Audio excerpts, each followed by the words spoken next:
Hello, I'm Dr. Brandt Gibson, and today I want to take you on the next step to helping you find true happiness. And if you remember, let me see if I can share the screen here and kind of show you what we're looking at here. If you remember, we are talking about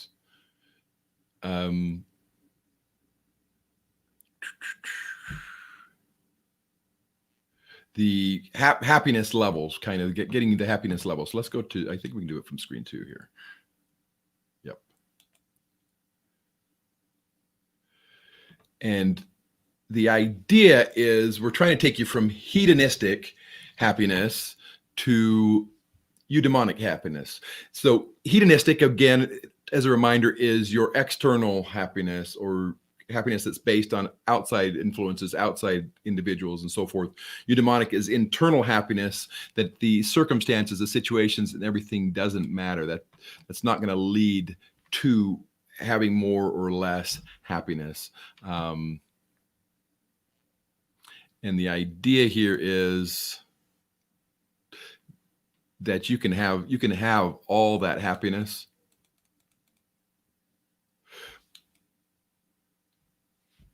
without having these issues. So let's go back to that screen here just for 1 second. I want to show you the whole process. So if you remember, it's a stepwise process to get you from hedonistic happiness to eudaimonic happiness. And I apologize for the delay. We actually had the wrong picture up, but through going through all these steps, you can actually get to the point where you're in complete control of your happiness. It's not dependent on anybody else. So that's where we're at. That's kind of what we're trying to do here. And the point is that we want to make sure that you know the ways that you can get control of your happiness, that you can get able to manage your happiness. So let me take you through this quick steps, remind you what we already talked about. Number 1 is hunger, which is basically, the analogy here is of a baby where they're focused on just pleasures, just the things that they need. So they're focused on eating, sleeping, and going to the restroom, going to the bathroom, right? Diaper changes. So that's the first one, and that's a valuable piece, but that's completely externally focused. It's dependent on other individuals. It's dependent on other things. We go to the second one, and that's acceptance of the limiting beliefs that people are telling you. So if people are telling you things, you're saying, okay, my happiness is based on what they think, what they're telling me, and what they're doing there. And that's problematic.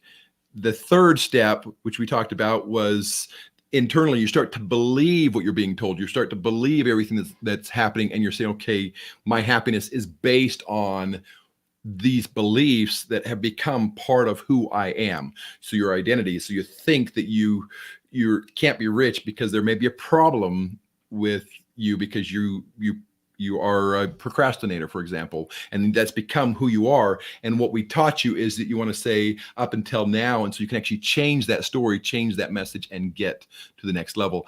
And the fourth one I really want to focus on today is perception, or the idea of time and how you spend your time. So what are you doing with your time? What are you doing with this? And there's a couple different principles that I want to talk to you about with this, because your perception of how time needs to be spent can affect the way, whether it's an external happiness or an internal happiness. For example, if you were to go on a trip and you were trying to choose where to go, would the trip, what trip would you choose if you were given a camera and that's all you could do, is you could take it and take pictures and have all those memories and so forth? You could go anywhere you want, unlimited funds, whatever. What kind of trip would you take? And now the second question is, if you were going on a vacation, but you couldn't take any camera or any pictures or anything while you were there, and as soon as you got back, your memory would be erased, what kind of vacation would you go on then? And is there a difference? You're going to say, well, in the one case, I'm going to go on one trip, the other case, we're going on the other trip. That may indicate what your perception is of value. We are in a society where social media kind of rules the nest, right? So they're basically saying, okay, what people see of me is part of my happiness. So what they see and think and so forth. And so you want to look good on social media. And so that perception is part of the process. So what I want to do is I want to give you two different ideas of what you can do. And one of them, which we're going to call remember, it goes back to hedonistic happiness. It's focused on the external, focused on what other people are thinking, other people's perception of you. Then the other one is experience, which is internal, eudaimonic happiness, which focuses on the overall experience for you, and it's internal happiness. So it's based on the experience that you have. So if you're focused on just the external, if you're saying, okay, I'm focused on the external, remembering, it's going to be, you're going to say, okay, my happiness is based on how others see it. If others see it as a good thing, I'm going to be happy doing it. If others, if on social media, it's going to come across really good, that proves happiness. So you post something on social media and you're looking for the likes to say, okay, is this a good thing? Yes, I can be happy because I have more friends, I have more likes or whatever. And so it's all completely externally based. The opposite is the experience based. So if you say, okay, I went on a trip and it doesn't matter if anybody remembers it or if I even remember it, because it's the process.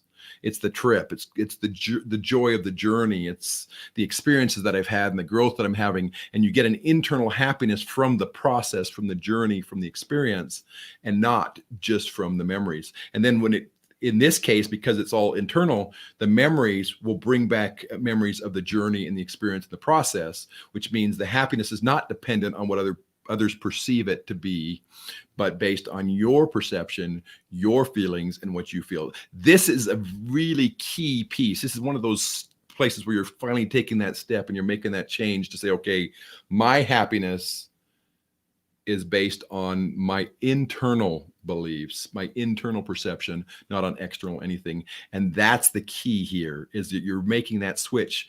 And this is the step where you really do make that switch to the eudaimonic type happiness, because you're saying, okay, I'm going to focus on the experience, on the process, on the journey. And by doing that, you're going to make a great step forward. And this is the fourth step. Tomorrow, actually, I think we might be a day behind, so it may be later today, but in the next little while, we're going to actually talk about the next one, which is, now that your perception and you're focused more internally, now you can move to your wiring, the things that make up you. So it's not your personality, but it's actually internal wiring. It's the way the mind works. It's the way the body works. And that's the next step that we're going to talk about in the coming, either later today or tomorrow morning. So this is Dr. Brandt Gibson, and this is step number 4 in your progression or your journey to true happiness, eudaimonic happiness, or internally based happiness. So we'll keep going. We'll take you through this process, and hopefully through this process, you can start to learn how you can choose to be happy and you can truly live your dreams. This is Dr. Brandt Gibson. Have a great rest of your day.